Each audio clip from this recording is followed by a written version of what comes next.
El siguiente trabajo se titula Effectiveness of dolutegravir plus lamivudine in a real-world studies in people with HIV with M184V and E mutations, a systematic review and meta-analysis, y lo presenta Emily Letang de ViV Healthcare. Muchas gracias, Arcaich, y hola a todos. Soy Emily Letang, asesor científico global de ViV Healthcare, y en representación de mis compañeros y los coautores del estudio que están listados en la diapositiva, voy a presentaros este estudio que lleva por título el que ha comentado Arcaich. El estudio pretende responder esta pregunta. Si volvemos la vista atrás a la presentación de Pablo Ryan, la primera de esta sesión, es en ese perfil de paciente, estando biológicamente suprimido, es pertinente, es seguro hacer el switch a dolutegravir 3-TC. Para esto no tenemos datos basados en los ensayos clínicos de desarrollo, porque por definición no incluyen pacientes con historia de fracaso biológico previo o con mutaciones de resistencia, pero sí tenemos algunos datos parciales del estudio Tango y del estudio Salsa que nos pueden dar una respuesta parcial, como he dicho, a esta pregunta. En estos estudios, que como sabéis son estudios de fase 3 abiertos en pacientes biológicamente suprimidos, manteniendo su tratamiento previo, haciendo el switch a dolutegravir 3-TC, se demostró una inferioridad del switch a dolutegravir 3-TC a 48 semanas en el Salsa y a 144 en el Tango. Y en concreto, el estudio, como he comentado, no permitía la inclusión de pacientes con fracaso biológico previo ni con mutaciones de resistencia, pero no requería la presencia de un genotipado previo. Se hizo un estudio de subgrupos donde se vio que la disponibilidad o no de genotipado previo no influyó en la eficacia, y un estudio post-hoc, un análisis post-hoc mirando la presencia de la mutación M184VI archivada, como sabéis, confiere resistencia a la amibudina en DNA proviral. En el pool de estudios del Tango y Salsa tampoco influyó en la eficacia. De todas maneras, estamos hablando de 9 pacientes, 4 en el Tango y 5 en el Salsa, y por tanto tenemos que buscar nuevos datos o nuevas fuentes de datos para poder responder esta pregunta, que por otro lado es una pregunta relativamente frecuente en la práctica diaria clínica. Por eso consideramos pertinente mirar los datos de la vida real, y este es el objetivo de este estudio: mirar qué hay disponible en relación al impacto de tener una M184V o I archivada o en genotipados históricos en la efectividad de dolutegravir 3-TC. Y para contextualizar los datos miramos también la disponibilidad de datos en estudios de intervención. En concreto, para mirar los datos en la vida real, utilizamos una revisión sistemática de la literatura que coordinamos desde ViV y que actualizamos 4 veces al año.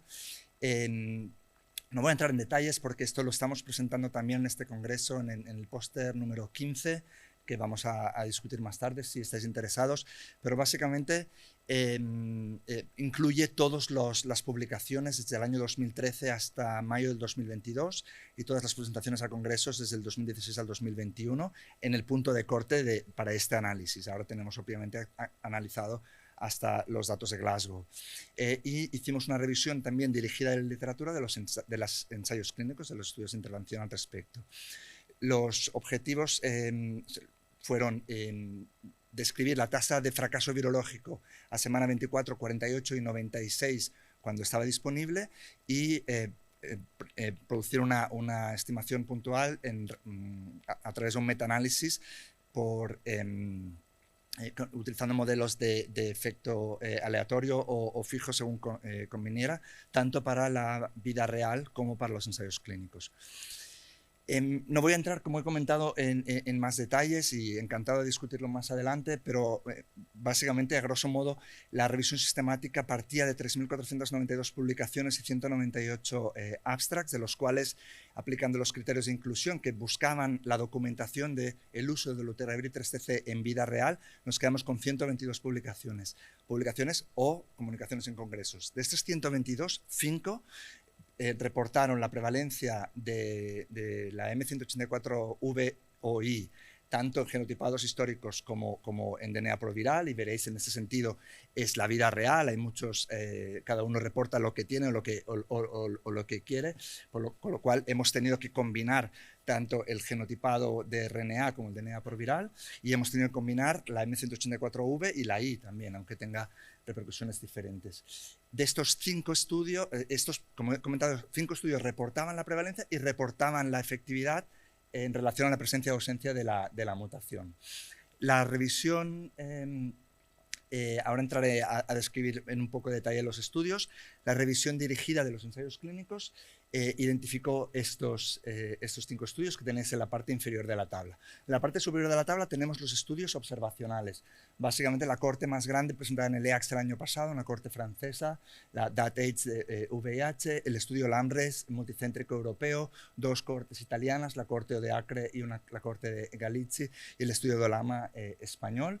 De los ensayos clínicos tenemos el primer ensayo o el ensayo pionero al respecto, que también es un ensayo español, el ART-PRO, que hemos visto esta mañana, datos presentados a 144 semanas, los datos que ya he comentado de DNA proviral de Tango y Salsa, una cohorte francés con una intervención de switch a dolutegravir 3TC en pacientes con fracaso, que es la cohorte de Dolulam, y el estudio SOLAR 3D, que se presentó el año pasado en el EACS, que es el estudio más grande al respecto.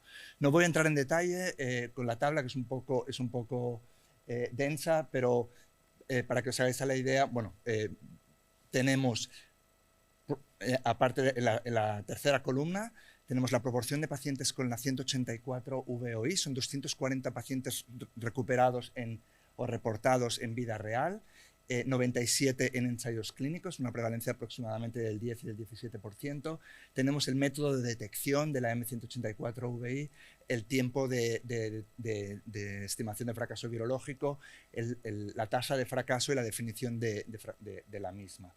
Si vamos al segundo párrafo, tenemos las tasas de fracaso virológico, fueron en los ensayos de vida real 1,6% a semana 24, 2,9% a semana 48 y 3,7% a semana 96, y en los estudios de intervención fueron 0, 2,15 y 0 respectivamente. Importante, en ninguno de los estudios se reportó emergencia de resistencias en tratamiento a inhibidores de la integrasa de segunda generación. Y aquí tenemos el metaanálisis. A la izquierda el metaanálisis de los estudios observacionales, a la derecha el metaanálisis de los estudios de intervención. Sin entrar tampoco en demasiado detalle, podemos discutirlo más adelante, pero la estimación puntual es del 1% a semana 24 de los ensayos observacionales, con un crecimiento marginal progresivo, siendo del 3% a la semana 48 y del 4% a semana 96, y en los ensayos clínicos 0 y 1 y 0 respectivamente. Aquí no lo hemos presentado, pero hemos mirado, estamos ahora preparando el manuscrito y hemos hecho la comparación también dentro de cada cohorte y dentro de cada estudio con los pacientes que no tenían la 184 VOI, y no hay ninguna diferencia en ninguno de los cohortes en cuanto a la tasa de fracaso virológico en ninguno de los puntos de corte. Así que, en conclusión, primero, la prevalencia de la 184 VOI fue baja en general en los ensayos, en los estudios observacionales, y la tasa de fracaso a lo largo de 96 semanas también fue baja y consistente con lo esperado en los pacientes sin la 184 VI, sin diferencias, aunque no están reportadas aquí, en este estudio postdoc que hemos hecho. Importante también sin emergencia de resistencias. Los resultados fueron consistentes con lo que hemos visto en ensayos clínicos, en los ensayos clínicos analizados, que por otro lado son todos los ensayos clínicos que han intentado responder a esta pregunta. Importante, esto no es un alegato para utilizar dolutegravir 3TC en pacientes donde está documentada la 184 VI. Esto no lo recomendamos ni nosotros, ni lo recomienda la FDA, la EMA, ni ninguna guía, pero sí que son datos que pueden ser útiles en aquel escenario, precisamente volviendo a la presentación inicial, en aquel escenario en que tenemos una historia incompleta de tratamiento o no tenemos genotipados previos. Muchas gracias.